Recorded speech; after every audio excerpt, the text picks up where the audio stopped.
your roadmap should be being fed by data, and OKRs play a role into that, and KPIs. So I think it's, could you get by with just one? Maybe. Is it better to use both? Absolutely. So I don't know if I would ever recommend choosing one over the other. All right. And I think just a quick note, I think one can be in service of another, and they can support. Like, having alignment's really important, understanding why anything that's happening, whether it's on marketing efforts or product efforts, and how it's moving you closer to your strategy is really important. And in an ideal world, your roadmap reflects both what you're doing and why you're doing it. I'm going to toss this one to Hadrien. So there's also a question from Seema.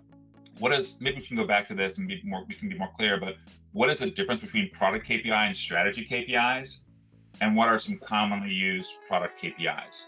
So I think that's a great, simple question. Yeah, it's a really good question. It's actually at the core of what we're talking about today. So I see the product KPI, which people are most familiar with, as the ultimate expression of your strategy, right? It's like when you start seeing customers doing things, having behaviors in your product. They can either be behavior driven, user doing X in the product, or they can be business driven. You get like X amount of subscription dollar per year, or you have other like very common product KPIs. Your strategy KPI, however, are more like underlying and fundamentals. So it's how the market is moving. So it's going to be customer needs. How many people you can see asking questions on a board, for example, like Reddit.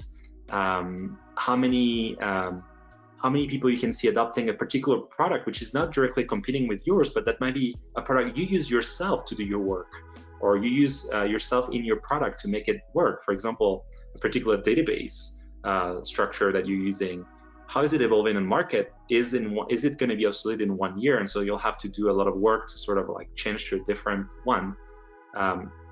So in the end, it's really more underlying.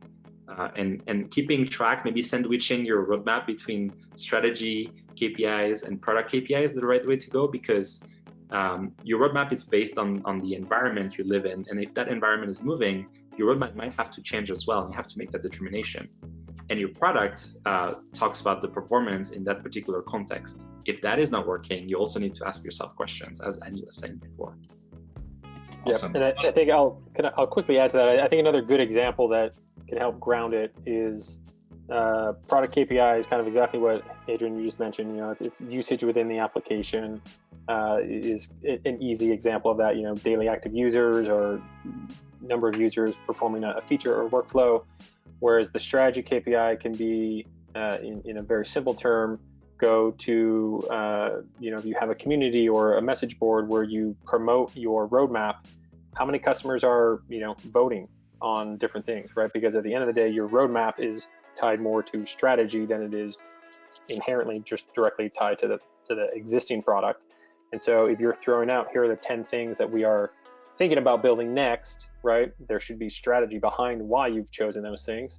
And if you're asking your customers to vote on them, that will start to surface. That becomes a KPI that is actually informing more about your strategy. Is our strategy correct? Because you already have the assumption, if I have 10 things to build, I already have my hypothesis, my assumption of which one we're going to build next.